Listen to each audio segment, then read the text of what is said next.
और ये अगर हम कहें कि मुग़ल दौर में जो शाहजहानी फ़न तामीर हुआ करता था, ये उसकी झलक इस इमारत में नज़र आती है, इसके पैटर्न्स में। इनके बारे में कहा जाता है कि ये अपने दौर में लाहौर के अंदर रियल एस्टेट सेक्टर के अंदर एक ताइकॉन कंसीडर किए जाते थे और ये पूरी की पूरी दुकान जलकर खाकस्तर हो चुकी थी। और ये नाज़रीन आग इस कदर शिद्दत की थी कि यहाँ तक नाज़रीन कहने वाले कहते हैं कि इस इमारत के अंदर लगे हुए पुराने लोहे के स्टील के रॉड्स जो इसके अंदर फिक्स किए गए थे वो तक पिघल गए थे। खुशकिस्मती से इस वाक़े में कोई जानी नुकसान नहीं हुआ था, लेकिन इस वाक़े के फ़ौरन बाद जो हमारी हुकूमत है, जो हमारे असिस्टेंट कमिश्नर थे उस दौर में, वो एक्टिव हुए थे। इस इमारत को फौरी तौर पर खाली करवा लिया गया था। बिस्मिल्लाहिर्रहमानिर्रहीम। अस्सलाम वालेकुम नाज़रीन, साद ज़ाहिद एक मरतबा फिर आपकी खिदमत में हाजिर है। और आज की इस वीडियो में हम उसी सीरीज़ को कंटिन्यू कर रहे हैं जो हमने माल रोड लाहौर के हवाले से स्टार्ट की थी, और जो सिलसिला हमने शुरू किया था अनारकली बाज़ार से आगे टूवर्ड्स, वो इस वक्त हम तकरीबन चेरिंग क्रॉस तक पहुंच चुके हैं। और आज जिस इमारत का हम जिक्र करेंगे वो चेरिंग क्रॉस से कुछ जो है फासले पर मौजूद है। जिस जगह पे ये बिल्डिंग वाक़ है उसे 60 शारा कायद आज़म कहा जाता है। इस बिल्डिंग का नाम ग़ुलाम रसूल बिल्डिंग है और ये बिल्डिंग जिनके नाम से मंसूब है, अगर उनकी बात की जाए हाजी ग़ुलाम रसूल जिन्होंने इस इमारत को तामीर करवाया, इनके बारे में कहा जाता है कि ये अपने दौर में लाहौर के अंदर रियल एस्टेट सेक्टर के अंदर एक ताइकॉन कंसीडर किए जाते थे। लाहौर के अमीर तरीन लोगों में इनका शुमार किया जाता था।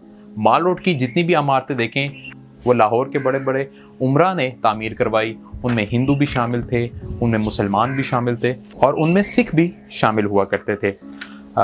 हाजी ग़ुलाम रसूल के बारे में मज़ीद अगर आपको एक फ़ैक्ट बताऊं तो वो ये है कि लाहौर के अंदर जो सबसे मशहूर हमारी एक दरगाह है जिसे हम अली हजवेरी अलमारूफ दाता साहब कहते हैं, दाता साहब के अंदर अब तो काफ़ी ज़्यादा डेवलपमेंट हो चुकी है और वो एक मुकम्मल कॉम्प्लेक्स बन चुका है। लेकिन जब पाकिस्तान के बनने से कबल यहाँ पर ये दरबार हुआ करता था तो इसके साथ एक इमारत हुआ करती थी मस्जिद की।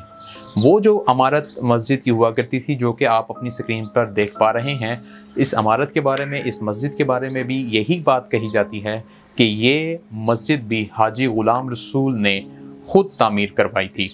ये भी इनके बारे में फ़ैक्ट मौजूद है। चलिए इस इमारत की तरफ आपको वापस लेके आते हैं और मज़ीद इसके हवाले से बात करते हैं। अगर बात की जाए कि ये इमारत कब तामीर हुई थी तो इसके ऊपर ही इसकी डेट फिक्स है। इसके माथे के ऊपर जो एक पट्टी जिसको हम कह सकते हैं जहाँ पे इसका नाम लिखा गया है, उसके मुताबिक ये इमारत 1916 में तामीर हुई थी। इसी इमारत को अगर हम इसकी जगह के हिसाब से, इसकी लोकेशन के हिसाब से 60 दी मॉल के नाम से भी जाना जाता है। ये बहुत ही नाज़रीन एक खूबसूरत शाहकार है। अगर आप इसका आर्किटेक्ट वर्क देखें तो ये कुल 2 मंजिला इमारत है और ये अगर हम कहें कि मुग़ल दौर में जो शाहजहानी फ़न तामीर हुआ करता था, ये उसकी झलक इस इमारत में नज़र आती है, इसके पैटर्न्स में। साथ ही साथ जो सिखों के दौर में इमारतें तामीर होती थीं उसकी भी झलक इसमें मौजूद है। तो आप कह सकते हैं कि ये 2 किस्म की मुसलमान तर्ज़ तामीर और सिख तर्ज़ तामीर, उसका एक खूबसूरत इम्तज़ाज है, एक खूबसूरत मिक्सचर है। इसके ऊपर अगर आप देखें तो पुराने तर्ज़ के छोटे छोटे गुंबद बने हुए हैं। इसके अंदर लकड़ी की एक सीढ़ी आज भी फ़िक्स है। अगर इस लकड़ी की सीढ़ी के हवाले से बात करूं तो नाज़रीन मेरा ज़ाती तजुर्बा, ज़ाती इस पे एनालिसिस यही है कि ये उस दौर की नहीं है। ये बाद अज़ जो है तामीर की गई थी इसके ऊपर वाले फ्लोर को अटैच करने के लिए, क्योंकि जिस इमारत की इतना ज़बरदस्त जिसका स्ट्रक्चर हो, उसकी इस तरह की बिल्कुल एंट्रेंस से सीढ़ियाँ निकलना, मेरे ख़्याल में तो ये बात मुझे तो ये बात समझ नहीं आती। अगर आपको लगता है कि ये उस वक़्त ही तामीर की गई होगी तो कमेंट बॉक्स में अपनी राय का इज़हार लाजमी कीजिएगा। इमारत पे अगर मज़ीद डिस्कशन की जाए तो हर मेहराब के ऊपर अगर आप गौर करें तो स्टोको वर्क और मुख्तलिफ़ किस्म के डिज़ाइन, जिनमें फूलों के डिज़ाइन, इसमें अगर आप गौर करें तो आपको ये वाज़ेह तौर पर नज़र आ रहे हैं।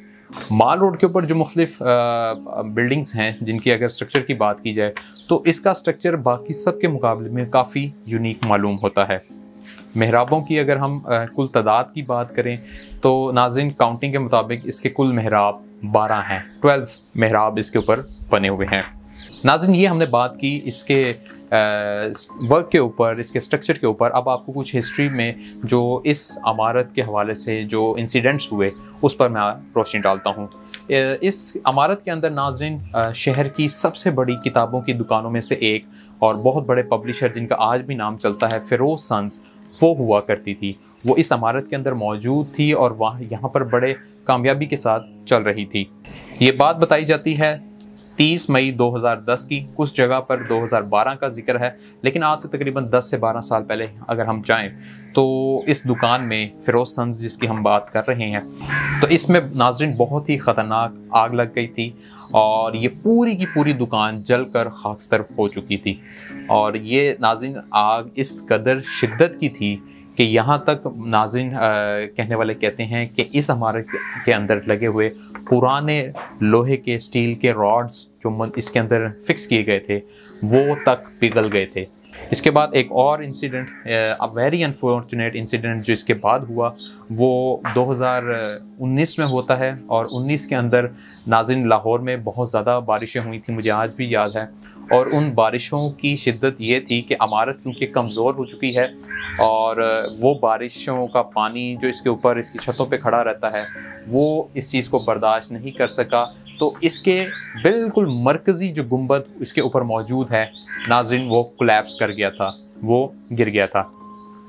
खुशकिस्मती से इस वाक़े में कोई जानी नुकसान नहीं हुआ था, लेकिन इस वाक़े के फ़ौरन बाद जो हमारी हुकूमत है, जो हमारे असिस्टेंट कमिश्नर थे उस दौर में, वो एक्टिव हुए थे। इस इमारत को फौरी तौर पर ख़ाली करवा लिया गया था, इसकी बाकायदा तौर पर इंस्पेक्शन की गई थी, इसे कुछ अरसे के लिए सील कर दिया गया था। लेकिन उस 2019 में होने वाले इंसिडेंट के बाद आज 2022 तक इसके मरकज़ी गुंबद को दोबारा तामीर नहीं किया गया। इसके मरकज़ी गुंबद को वैसे का वैसे ही छोड़ दिया गया है, आप अपनी स्क्रीन के ऊपर देख पा रहे हैं। इस हवाले से जब मैंने थोड़ी सी रिसर्च की तो मालूम यही हुआ कि ये क्योंकि एक प्राइवेट प्रॉपर्टी है, इसे प्राइवेटली लोग ओन कर रहे हैं, तो जो हुकूमत थी, चाहे उस वक़्त पंजाब हुकूमत की बात करें या हमारी जो इंतज़ामिया के लोग हैं, वो इस हवाले से कोई खातिर खा काम कर ही नहीं पाए। अब अगर इस इमारत के साथ वाले हिस्से की बात करें कि इसके साथ क्या वाक़े है, तो जैसा कि आपको बताया कि चेरिंग क्रॉस के बिल्कुल ये करीब है, तो इसके बिल्कुल साथ ही अल्फला थिएटर वाक़े है जहाँ पर स्टेज ड्रामाज वगैरह प्ले किए जाते हैं। और अगर आप इस जानिब से आए नाज़रीन तो ये इमारत एक अलग ही मंजर पेश करती है।